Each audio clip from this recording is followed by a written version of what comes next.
Subscribe करें हमारे इस चैनल को और रोज़ नोटिफिकेशन पाने के लिए हमारे इस चैनल का घंटा जरूर बजा दें।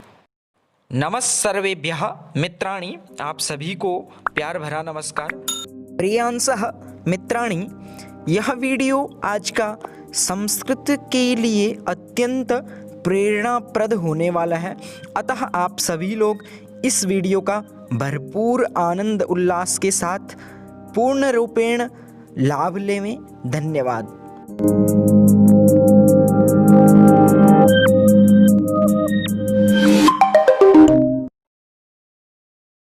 सबसे पहले नमस्कार। आज मैं सभी दर्शकों का हार्दिक अभिनंदन करता हूं और आज मैं ऐसे संस्कृत के युवा विद्वान को आपके सामने लेकर के आया हूं जो कि संस्कृत के युवा विद्वान है और साहित्यिक कविताएं इन्होंने बहुत अद्भुत अद्भुत कविताएं लिखते हैं। इनकी कविता में किस प्रकार के अद्भुत अलंकार होते हैं, मानो कि जैसे आज भी कालिदास जीवित होकर के पुनः धरती पर आ गए हैं।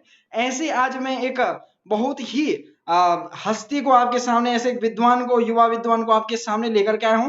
तो नमस्कार सतीश जी, आपका बहुत बहुत स्वागत है आज हमारे इस वीडियो में। बहुत बहुत स्वागत करता हूं। तो सतीश जी, मैं थोड़ा सा दर्शकों के लिए आपका बेसिक इंट्रोडक्शन चाहता हूं। भवतां कः परिचयः, कुत्र भवान् वसति इति एतत् सर्वमेव भवता कुत्र अधीतम्, इतः पूर्वं कुत्र अधीतम्, भवान् किं कुर्वन् अस्ति इति सर्वं, ये सभी मैं आपसे जानना चाहता हूं कि आप वर्तमान में क्या कर रहे हैं इत्यादि सभी। थोड़ा सा बेसिक परिचय कुछ मिनट में आप दे दीजिएगा। बहुत बहुत धन्यवाद, आप सभी का अभिनंदन। मैं उत्तराखंड प्रदेश के नैनीताल जनपद से हूँ। मेरा नाम सतीश चंद्र पनेरू है। मैं कक्षा 10वीं तक हिंदी माध्यम से पढ़ा हुआ हूँ। उसके बाद मैंने 11वीं यानी कि उत्तर मध्यमा से संस्कृत माध्यम से अध्ययन अपना प्रारंभ किया। मैं साहित्य का छात्र हूँ। साहित्य से मैंने उत्तर मध्यमा किया, फिर शास्त्री किया। उसके बाद मैंने गुरुकुल कांगड़ी विश्वविद्यालय हरिद्वार, वहाँ से एमए प्रारंभ किया। एमए के साथ साथ वर्तमान में मैं अभी इसी साल एमए की कक्षा उत्तीर्ण किया हूँ जी। इस प्रकार।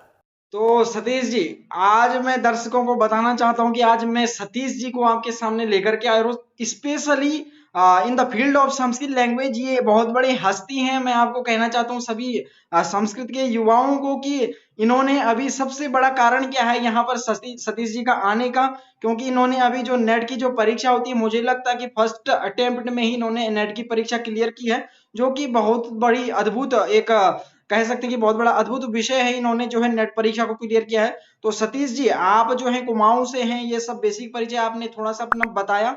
मैं आपसे जानना चाहता हूं कि अभी जो आपने रिसेंटली आपने जो नेट परीक्षा उत्तीर्ण की, उसके विषय में आप क्या कहना चाहेंगे?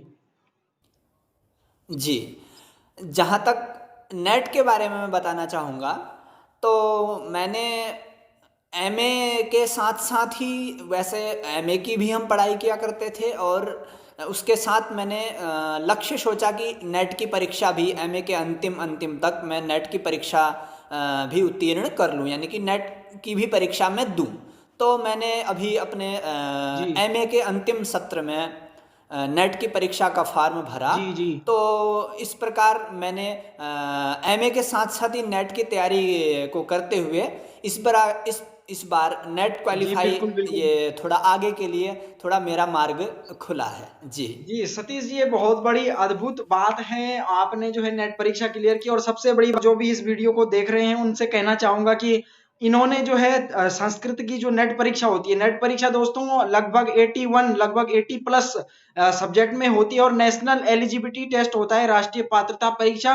एज अ लाइक बहुत हार्ड परीक्षा भी मान सकते हैं, क्योंकि राष्ट्रीय स्तर की परीक्षा होती है। इसके बाद असिस्टेंट प्रोफेसर के लिए आप जो है एलिजिबल हो जाते हैं। वही परीक्षा सतीश जी ने अभी जस्ट फर्स्ट अटेम्प्ट में क्लियर की है। इसका मतलब ये है कि अब सतीश जी जो है असिस्टेंट प्रोफेसर के लिए एलिजिबल हैं।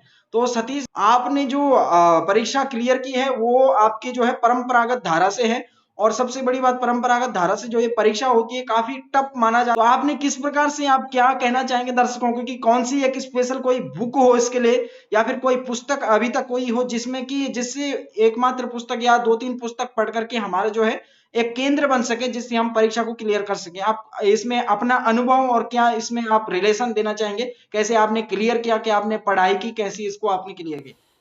जी हाँ, नेट की तैयारी के लिए मैं जहाँ तक सर्वोत्तम एक विचार रखूँगा, कहूँगा कि यदि हम भले किसी भी विषय के हों, या संस्कृत से हों या अन्य किसी भी विषय से हों, तो हमें जो भी यूजीसी की तरफ से लगाए गए पाठ्यक्रम में विषय हैं, उन विषयों को किसी के नोट्सों से न पढ़ करके या किसी पुस्तकों के संग्रह को न पढ़ करके, उन पाठ्यक्रम में लगी गई पुस्तकों के मूल अध्ययन के विषय में हमें विचार करना चाहिए। हर विषय का, हर पाठ्यक्रम में लगे हुए हर विषय से संबंधित हर विषय का हमें मूल पढ़ना चाहिए, क्योंकि मूल पढ़ने के साथ साथ ऐसा होगा, यदि हम मूल पढ़ेंगे तो हमें उन विषयों का अच्छा ज्ञान भी होगा और हमें अत्यधिक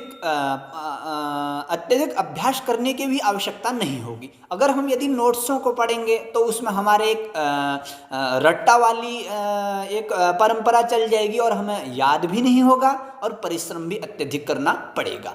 तो मेरा यही कहना है कि यदि हम इस नेट की परीक्षा की तैयारी करते हैं तो पाठ्यक्रम से संबद्ध सभी विषयों के हम मूल ग्रंथों का ही अध्ययन करें।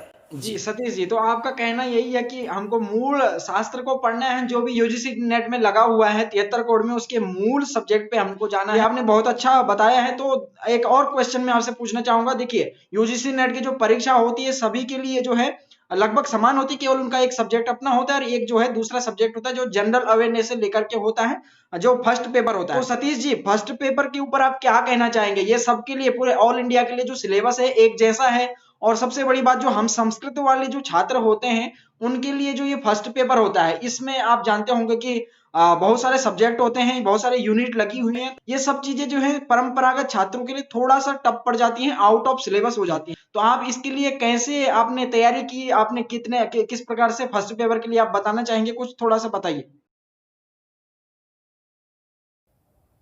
जी, नेट के पेपर में जो प्रथम प्रश्न पत्र होता है वो प्रायः समस्त भारत में सभी परीक्षार्थियों का प्रथम पेपर एक ही होता है। तो उसके अध्ययन के विषय में मैं कहना चाहूँगा कि एक पुस्तक आती है KVS मदान जी की, यूजीसी नेट सेट, इतना नाम लिखा हुआ है उसमें। तो उसका अध्ययन हम या स्वयं करें या स्वयं, वैसे तो यदि कोई उसके विशिष्ट कोई शिक्षक हों तो उनसे करें, यदि ना हो तो स्वयं ही हम उस पुस्तक के मूल विषयों को अच्छी प्रकार अध्ययन करें, तो हम प्रथम पेपर को भी जितना हमें उसकी आवश्यकता होती है हम उसको भी पूर्णतः पढ़ सकते हैं। जी, तो सतीश जी, अब मैं आपसे एक बात कहना चाहूंगा अंत में कि आप जो है संस्कृत के फील्ड में हैं और मैंने आपका एक आर्टिकल देखा था जब आपने यूजीसी नेट की परीक्षा क्लियर की थी। उसमें एक आर्टिकल था, एक न्यूज़पेपर में आपका नाम भी आया था कि आप जो है बहुत ही जो कहें कि मिडिल क्लास की फैमिली से हैं, फिर भी आपने जो है किस प्रकार आप संस्कृत में आए हैं और संस्कृत में अपने आप को कैसा फील करते हैं, आगे संस्कृत का भविष्य है या संस्कृत में जो है जीविका के कितने साधन हो सकते। तो आप क्या कहना चाहेंगे संस्कृत के लिए जीविका के साधन या संस्कृत में भविष्य, आप क्या कहना चाहेंगे इसके बारे में? जी, संस्कृत के विषय में मैं कहना चाहूँगा कि संस्कृत ही, यदि हम मतलब किसी भी विषय के बारे में कहूँगा, लेकिन संस्कृत से ही मेरा मतलब आगे को हुआ, तो संस्कृत के प्रति मेरी समर्पणता ही आज इस एक छोटी सी सफलता को आज दिखा रही है।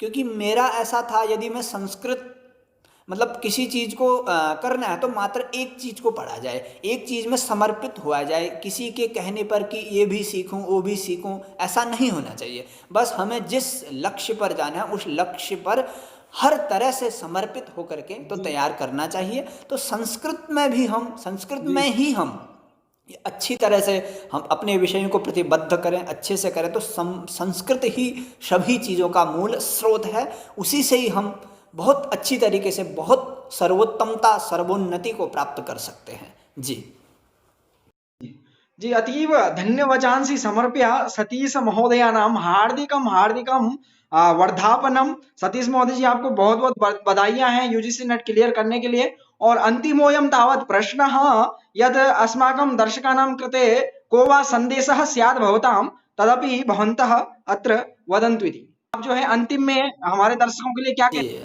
संस्कृत के क्षेत्र में मैं अपने संदेश के रूप में ये कहना चाहूँगा कि संस्कृत है तो हमारी भारतीयता को दर्शाने के लिए सब कुछ है। यदि हम संस्कृत को जानते हैं, मतलब संस्कृत के माध्यम से ही हम जो सब कुछ वर्तमान में संसार में जो चल रहा है उस सब की मूल जड़ संस्कृत है। उस संस्कृत को जानने से हम सभी चीज़ों की खोज कर सकते हैं।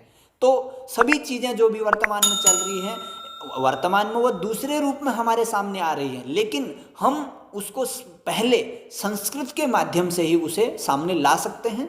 तो हमें संस्कृत अगर पढ़नी है, संस्कारित यदि होना है, किसी भी चीज़ का प्रवेश करना है, किसी भी चीज़ को अच्छी तरह संस्कारित रूप से प्रस्तुत करना है, तो संस्कृत का अध्ययन प्रारंभ से ही हमें करना चाहिए। प्रारंभ से ही हम किसी बच्चे को प्रारंभ से ही संस्कृत के प्रति प्रेरित करें। जी बहुत बहुत धन्यवाद आपका। जी, अतीव धन्यवादः। Thanks a lot for making this video with me. Satish ji, आपका बहुत बहुत धन्यवाद। मैं आपको धन्यवाचन के साथ जो है आपका बहुत बहुत बधाइयाँ भी देता हूँ, शुभकामनाएं देता हूँ। धन्यवाद सतीश जी।